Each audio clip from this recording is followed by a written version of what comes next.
Okay, we got an eviction scheduled today, Today? right now. That's what I'm here for. Are you serious? I'm serious.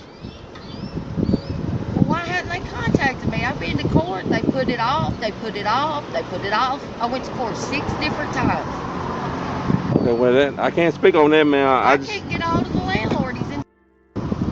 yeah, he's contacting me from. Well, every time I email him, I can't because I don't have a number. He don't call me back. Well, okay, the issue you have right now is two issues, man. One is I had a writ from the court, so you might need to contact the court to find out what's going on. If you said they didn't notify you or whatever, No, it's nothing. okay, well, you I need to ain't had no contact call them. The whatsoever second back. deal is we're about to go in and start setting your stuff out. Please don't. My I, grandbaby and everything. Just give me time. man, I I got a don't brand have new it. I don't grandbaby in have a there. decision in this, man. I'll get it all out. It doesn't work like that, man. Why couldn't they give me the days like they Well, was going to? that's what I'm saying. You need to contact them. That you have to Can I call understand. them right now before you go You, in? well, I'm finna go in. Look at Buddy in the passenger seat, just looking, trying to look inconspicuous. It's so funny. This always is funny because when we look at these Section 8 eviction situations, I notice a lot of times when they come to actually execute on the eviction, it's always a dude around. And it's always a dude around looking real suspicious, looking real inconspicuous. Like, and that ain't talking and letting the chick do all the talking. And that leads me to think that he might be living in that house, getting over. Because he's sitting here trying to look, or maybe he got warrants. I don't know. But he's just looking real inconspicuous, like trying not to stick out, trying not to say nothing, trying not to insert himself at all. So that makes me think like that might be her boyfriend or something. And she might be illegally, you know what I'm saying, letting him stay with her. Because otherwise, why is he just trying to? Just got the eviction notice. I thankfully was able to talk to my property manager as he was taping it to my door after I put my kids to sleep. And apparently there's a city program that might be able to help. But I just looked and it's 6 weeks backed up. And I know how crazy it sounds to literally get an eviction notice on my door and still just have this feeling that like it's gonna work out and that God's gonna come through and provide. I have no idea how. Like there's literally an eviction notice on my counter right now. But I just like I know I'm gonna be okay. And I genuinely have no idea how, but like the things that I have learned over the last 2 years, and if you're new here, go and watch. Before she gets into that, right? Because I can feel for her situation. That's not an easy thing to go through, especially if you got kids and if you were comfortable. So yeah, receiving an eviction notice, that's tough. Um, it sounds like, because these are Section 8 evictions. So it sounds like it might have been a Section 8 type of eviction. I don't know how you got evicted from Section 8 if that's the case, but yeah, that wasn't smart. You should have found a way to fulfill on that payment because most likely you're not going to be able to get back on it. And let me say this too, because probably how she found herself in this situation is doing this ish that she's talking about doing. Because now I just have to address her whole mentality, her whole mindset. What it seems like her mindset and her mentality and ultimately her philosophy is I'm just going to sit on my hands and do nothing.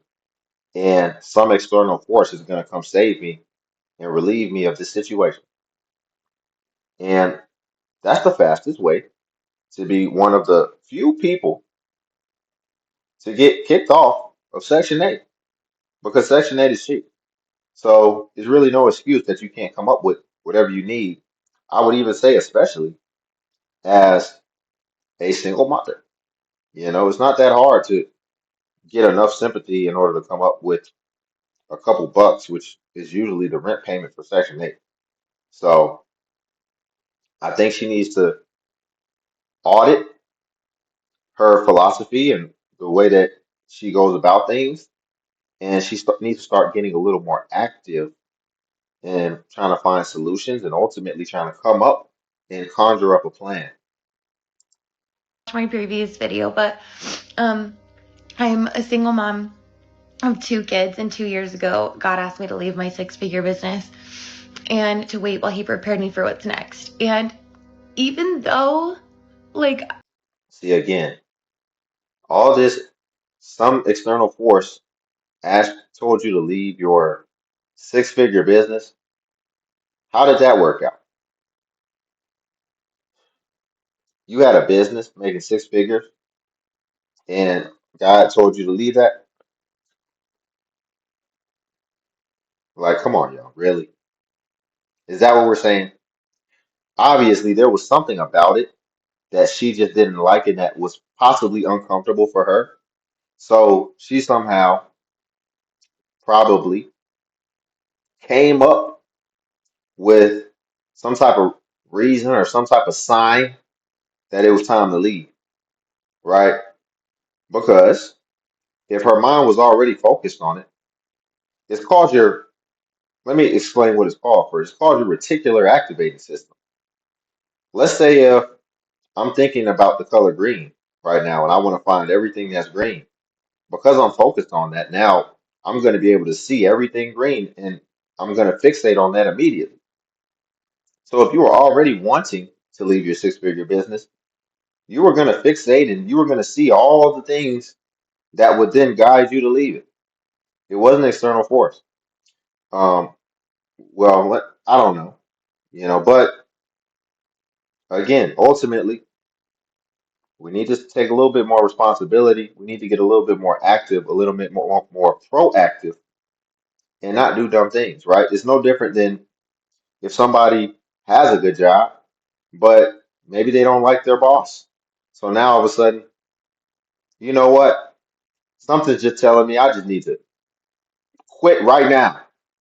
But really, you just want to do it for the satisfaction of being able to be like, F you, I'm out, right?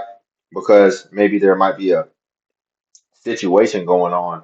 So now, under all that stress, it's becoming harder and harder to endure. But there's going to be ups, there's going to be downs, there's going to be peaks, there's going to be valleys. You have to endure that, and that's how you ultimately cross over to longevity. Let's finish. I'm at this point right now, the things I've learned and like who I've become in the last 2 years is somebody that like my younger self could not have even dreamt of.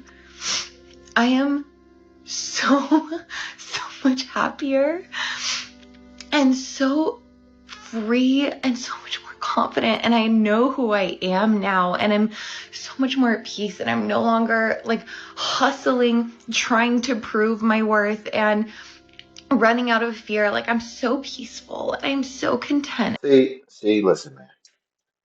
This stuff sounds good, but it sounds good until you're dragging along some innocent kids through all these situations of you going through all your enlightenments and your peace finding and your freedom. You're about to be very free on these streets, but those kids didn't ask for that. So all this philosophical stuff, wherever you got it, kids need structure, they need order, they need stability. And although she's coping with this situation, I would say somewhat healthily internally, externally, she's not coping with it very well. And this is going to affect more than just her, right? So, and not just her, but the people that are dependent on her and that she's responsible for. And so you don't get the luxury of taking this stance. If you're single by yourself, then you can be free. You can go be free under a bridge all you want. But you doing all these bad decisions and self-inflicted decisions on yourself is also affecting innocent children. And then eventually, what's going to end up happening is when you run out of options, then it's going to be time for the government to come back and save you again. When this was all of your own doing. and I'm so happy and I'm so free. And like the person I've become over the last 2 years, and like the relationship, the relationship that I've been able to develop with my 2 boys over the last 2 years of being like here with them and actually being present. So y'all, we'll leave it there.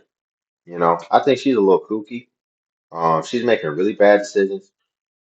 I don't think she can lead herself very well. So she needs some leadership or something within the situation because she's just making these emotional decisions, these split-second decisions that she's then putting on, you know, the Almighty. And I need her to take some responsibility, some ownership of her situation, and not just chalk everything up to the universe. But we'll leave it there. Also, subscribe to the channel if you want to join the Legion. Cash App link below if you want to buy your boy iced coffee and tip the channel. And also feel free to join the Patreon where I post self-improvement content. Till then, I'll catch you in the next video.